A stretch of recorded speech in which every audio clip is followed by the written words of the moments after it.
Las Vegas Raiders head coach Pete Carroll has always been about physicality. His best offenses have always had a physical running game. Carroll was very successful with that approach in running back Marshawn Lynch back with the Seattle Seahawks.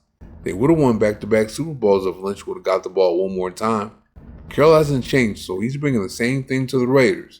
That's why he just drafted running back Ashton Jeanty at number 6 overall. At Boise State last year, he looked like the perfect running back to lead Carroll's physical running game. If he can run the same way in the NFL, he could set the tempo and fire his team and the crowd up with his tackle-breaking runs. Last Saturday against the San Francisco 49ers, Jeanty finally got to show us it's when, not if. Jeanty is talented in so many different ways, he dazzled in training camp despite there being no tackling. He showed his vision and quick reaction time to respond to what he sees. Of course, he has the burst to get through the cracks in the defense once he sees them. He showed his change of direction to quickly slip into another gap if the one he's heading toward was closing. Oh, and if you're trying to tackle him in the open field, you better have suspenders on your jock or he's going to shake you out of it. He showed his long speed to take the distance from anywhere too. He's a complete ball carrier that can do it all with the ball in his hands. Those of us that watched him in college saw that, so we weren't surprised. Where he surprised some is how he's a complete running back. He showed he's solid in pass protection, stopping linebackers when they blitz. He can also run routes and catch the ball. He's a true passing game weapon that can catch passes out of the backfield, from the slot, or out wide. He's an offensive weapon that can help an offense in so many ways, and he'll get the opportunity to do it all under offensive coordinator Chip Kelly. If he did what he did with Shady McCoy, imagine what he could do with Jeanty. But what everyone wanted to know is if he's going to be a physical runner that breaks a lot of tackles in the NFL. Without tackling in training camp, he couldn't show if he brought that up to the NFL right away. He couldn't show it in preseason week 1 against the Seattle Seahawks either. He couldn't get out of his backfield in the preseason opener because when he made a guy miss, there were at least 2 more guys right there. In preseason week 2 against the San Francisco 49ers, he had something to show everyone. He was out to show his physicality. After catching the pass out in space, he took on a linebacker and didn't go down as a result of the hit. He also ran over / stiff-armed 49er corner Diamador Lenoir. Let's not forget he took on 2 guys getting to the end zone on this touchdown run. He showed everyone that saw it that he's going to be a tempo setter, another beast mode, getting the offense, defense, special teams, the coaches, and the crowd fired up. Carroll had the original beast mode, so he knew exactly what he was getting when he picked Jeanty. I absolutely cannot wait to see this. If he stays healthy, watch out. Speaking of staying healthy, I didn't like him taking on that linebacker like that, especially in the preseason game. He should only do it in the real game when there's like a yard to get for a first down. At his presser, he was asked how he would manage the physicality that he runs with, and here's what he had to say about it. Yeah, I think it's just being smart, picking and choosing your battles. With DBs, you want to be a little more physical. Linebackers, a little bit less, shake and bake, kind of attack them half a man. Is that something that you could, sorry about that, use to your advantage? Because if a quarterback sees on film that you're going to lower your shoulder and run into him, and he's going to set up for that, maybe that's a move that you can make off of that. Yeah, throughout the game, that's something I can set up, obviously have him thinking, if I were to continue playing the game, maybe next time I would have gave him a move rather than lowering the shoulder. He was asked about the pride he took in his versatility and if he liked the way Kelly was using it, and this is what he had to say. Yeah, I take a lot of pride in it. It's something that wasn't really shown as much in my college career. So being able to have that opportunity and, Chip's done a great job at, getting the running backs involved in the passing game, and we just got to continue to work at it and get better every single day.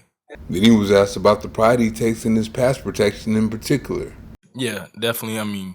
Coach McCullough he's harping on it every day. We got to be able to, protect the quarterback. That's one of our, number one priorities besides, protecting the football, giving them time, because, in the same way I'm blocking for my receivers, tight ends down the field, they're blocking for me in the run game. This is what he said when he was asked how his vision helps him make plays with the ball in his hands. Yeah, first off, it's like, it's like a game of, chess. It's like knowing where everybody's at and where they're going to be when the ball snaps possibly so that you're a step ahead. And if you can do that, then that's where the big plays come, right? Because you're going to make that first guy miss, but you got to be able to see the full picture and where everybody's coming from so you can finish the play and score. This is what he said when he was asked how he's dealing with the expectations on him. Maybe at like first, before, first training camp, all that type of stuff, high expectations. But I think the best thing that I've done for myself is just kind of, silence that out. I mean, I know there's expectations for me, and, that's what you want. If there's no expectations, then you're not doing something right. So I just, I'm in my own bubble, just trying to get better each and every single day. Listening to what people in the building are telling me, if I'm doing good or if I'm not doing good. And I think that's what's important. This is what he said when asked if he was enjoying the process of his rookie year. No, I'm enjoying the process for sure. I mean, it's, my first year in the NFL. Obviously, rookie years, it's a long year. It's been a lot, but I mean, it's a blessing to be here. I've dreamed about this, so I'm taking it day by day, hour by hour, minute by minute, just trying to get better. Here's what he said when asked about the highlights of his physicality going around. I mean, I thought it was pretty cool, but I guess people didn't think I could do it on the NFL level, so I guess it was cool. But I've been doing that, so it's not really anything crazy. This is what he said when he was asked what's the biggest difference between the first preseason game and the second for him. I wouldn't really say it was anything scheme wise. I think just as a whole offense, I mean, me included, we just executed better. We started faster, and then obviously we got to, kind of get more comfortable in the run game. I only had 3 carries the first game, but I had 7 carries. And, most people who know the running back position, it takes, time to wear the defense down and, get those good runs. He converted a 3rd and 5 running the ball, so he was asked what type of weapon he would be on 3rd down. I think I can be a great 3rd down weapon, but also earning that trust, of my coaches, my teammates. That's a big deal. So that was one step moving forward. But, most defensive coordinators are going to think you're going to throw the ball right there. And, we ran the ball successfully. So that just kind of shows the mentality of us as a team. Carroll once had Lynch or beast mode in his backfield, and you know how that worked out. So of course he was looking for another beast mode to carry out the physical running game he loves. With all those incredible tackle-breaking runs he had at Boise State, how could he resist? So Jeanty comes in and shows you about his whole skill setup with him except for the contact balance and tackle breaking. You can't show that if there's no tackling in practice. He couldn't show it in his first preseason game in his 3 carries either. Some of Raider Nation was calling him a bust of all things, and the rest were still waiting to see if he could be that tackle breaker. Then Saturday he showed he's as advertised. Thank you for watching. See you next time.